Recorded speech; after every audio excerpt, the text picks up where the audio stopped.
지난 영상을 통해 윤석열의 공정과 상식이 자신의 이익과 가치관에 부합하는가 아닌가에 대한 주관적인 공정과 상식이었다는 것을 아셨을 것입니다. 현재 법카의 여왕 이진숙과 류일임, 김영석 등 국민의 상식과는 맞지 않은 인사권을 통해 윤석열식 공정과 상식이 무엇인지 더 명확해졌다고 생각합니다. 그럼 지난 1편에 이어서 윤석열 검사 시절 또 어떠한 큰 비리와 불법이 있었는지 살펴보도록 하겠습니다.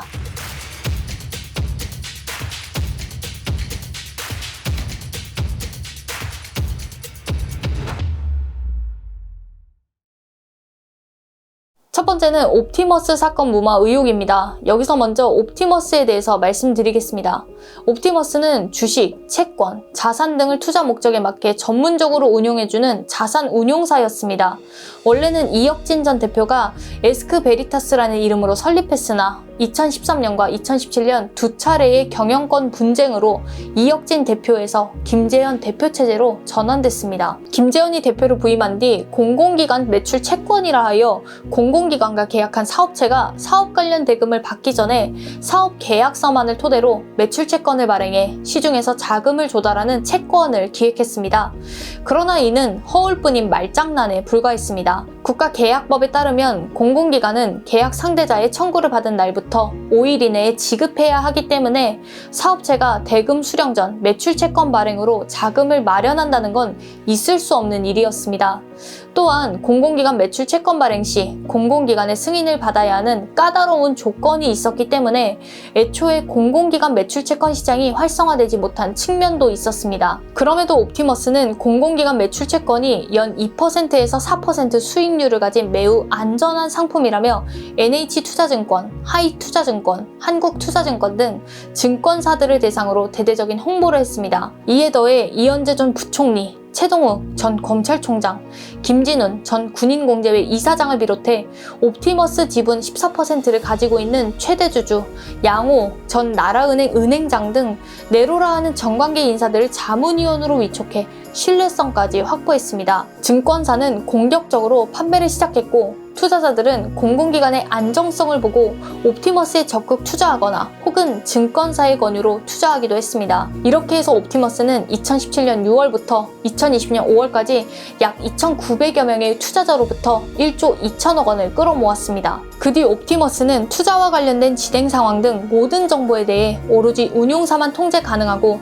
증권사나 투자자들은 알 수 없다는 점을 악용해 투자금을 공공기관 매출채권이 아닌 전혀 다른 곳에 썼습니다. 조폭 출신이자 옵티머스의 2대 주주인 이동열이 대표로 있었던 CPNS를 비롯해 비상장 부실기업 즉 페이퍼 컴퍼니 사모사채를 사거나 위험도가 높은 부동산 개발 사업 등에 투자했고 심지어는 김재현이 자신의 증권 계좌로 수백억 원을 횡령하기도 했습니다. 결국 옵티머스는 엄청난 부채로 투자금 변제가 불가능해져 파산했고 이로 인해 약 5천억 원 이상의 막대한 손실을 끼쳤습니다. 그런데 문제는 이런 옵티머스의 사기 정황이 사전에 파악돼 검찰 수사가 진행됐음에도 수사가 유야무야 끝남으로써 결론적으로 옵티머스로 인한 막대한 사기 피해를 막지 못했다는 것입니다. 2018년 옵티머스에 748억 원을 투자했던 한국방송통신전파진흥원은 부적격 업체에 투자했다는 감사 지적을 받은 뒤 서울중앙지검에 수사를 의뢰했습니다.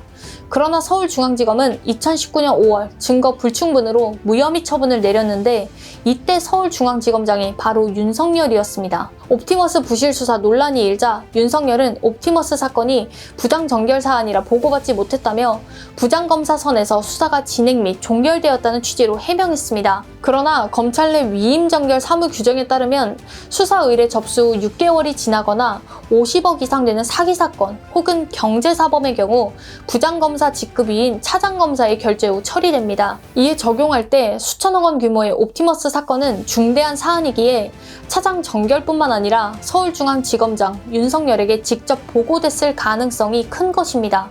또한 2019년 5월 옵티머스가 무혐의 처분을 받았음에도 이후 남부지검에서 대해서 거의 비슷한 혐의로 또다시 관련자들이 기소되었기에 애초에 서울중앙지검에서 부실 수사를 했다는 것이 증명된 셈입니다.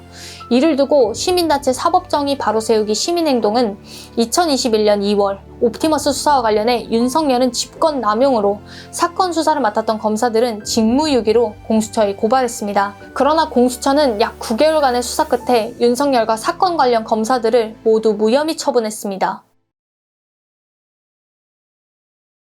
다음은 한명숙 전 국무총리 사건 모해위증 교사 검사에 대한 감찰 무마 의혹입니다. 노무현 정부 총리이자 헌정사상 첫 여성 총리로 잠재적인 대권 후보였던 한명숙 전 총리는 한신건영이라는 소형 건설사의 사장 한만호로부터 수억 원의 불법 정치자금을 수수했다는 혐의로 유죄 판결을 받고 징역살이를 했습니다. 이에 대해 2020년 뉴스타파에서 두 가지 핵심적인 보도를 했습니다.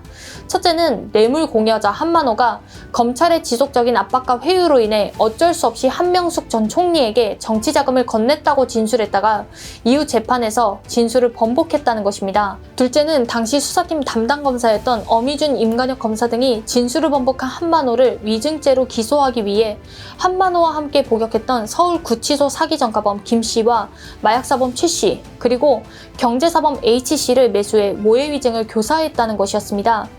이를 뒷받침하는 구체적인 증거로 한만호가 구치소에서 직접 작성해왔던 비망록과 검찰의 구체적인 모해위증 교사 정황을 폭로한 죄수 H씨의 증언을 함께 제시했습니다. 이 의혹과 관련해 검찰에서 조사를 시작했는데 당시 검찰총장이었던 윤석열이 조사에 개입하고 무마시키려 한 것입니다. 원래 검찰 내사 및 감찰 등은 대검 감찰부에서 수행하는데 윤석열은 서울중앙지검 인권감독관실에서 조사를 담당하도록 했습니다. 참고로 이 당시 인권감독관은 이용일로 윤석열과 2006년 대검 중수부에서 함께 근무한 검사였습니다.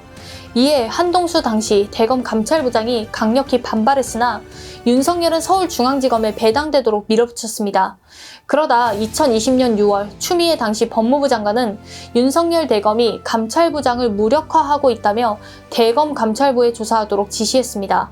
그럼에도 서울중앙지검 인권감독관은 조사를 이어나갔고 9월경 혐의 입증이 어렵다며 사건을 종결해버렸습니다.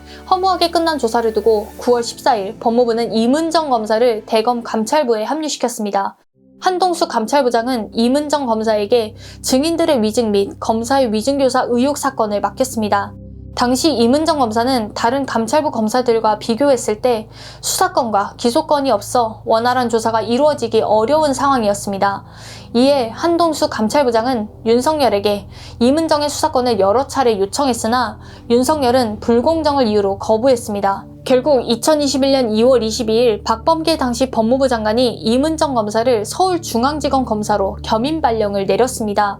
2월 26일 이문정 검사는 한만호에 대한 위증을 했던 김씨와 최씨를 위증 혐의로 기소하고 엄희준 검사 등 한명숙 수사팀에 대해 공범 여부를 수사하겠다는 내용으로 보고서 및 공소장을 작성해 법무부에 보고했고 내부 결재도 올렸습니다. 이를 두고 대검차장 조남관은 결재를 반려했습니다. 그 뒤 3월 2일 이문정 검사는 결재를 다시 올렸으나 조남관은 해당 사건 주임 검사를 이문정 검사가 아닌 감찰 3과장 허정수로 지정한다며 반려했습니다.